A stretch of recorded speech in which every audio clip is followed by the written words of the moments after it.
নমস্কাৰ, মই নয়ন, physiotherapist from Guwahati.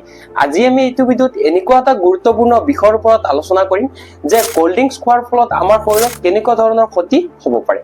আজিকালি আমি দেখো যে গৰম পৰিলে সৰুৰ পৰা আৰম্ভ কৰি ডাঙৰলৈকে কোল্ড ড্ৰিংকছ যেনে কোকা-কোলা, পেপচি, ফেণ্টা বা আজিকালি সকলোৰে মুখত চলি থকা 20 টকীয়া ষ্ট্ৰিং খাবলৈ ভাল পায়।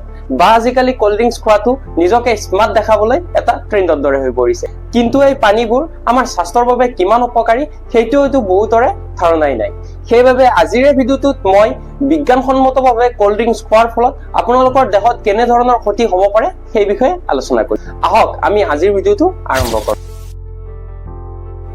এই এটা সাধাৰণ কোল্ড ড্ৰিংকছৰ বটলত কি থাকে সেইটো চাওঁ আহক। প্ৰথমে ইয়াত 10 চামুচৰো অধিক চেনি থাকে, যিটো এজন মানুহে 3-4 দিনত খোৱা উচিত।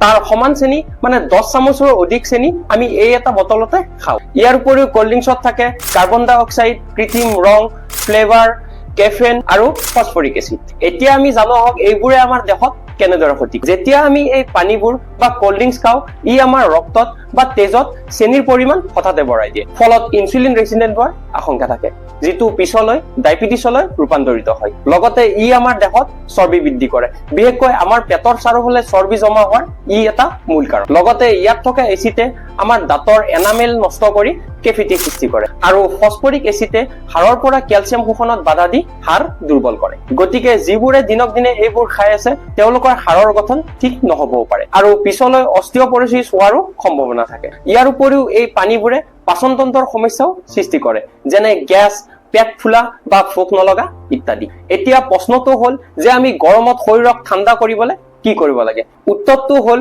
প্ৰাকৃতিক আৰু ঘৰতে বনোৱা পানী। তাৰ বাবে আপুনি ঘৰতে বনোৱা নেমুৰ পানী খাব পাৰে, য'ত ভিটামিন চি থাকে আৰু ই আমাৰ শৰীৰক সতেজ আৰু ফ্ৰেছ কৰি ৰাখে। তাৰ লগতে আপোনালোকে ডাবৰ পানী খাব পাৰে, যিটো ইলেক্ট্ৰলাইটৰ এটা উপকৃষ্ট উৎস, যিয়ে গৰমত হ'ব পৰা ডিহাইড্ৰেশ্যন ৰোধ কৰে। ইয়াৰ লগতে ঘৰতে বনোৱা ফলৰ ৰস, য'ত কৃত্ৰিম চেনিৰ পৰিৱৰ্তে ফলৰ স্বাভাৱিক মিঠাহে থাকে।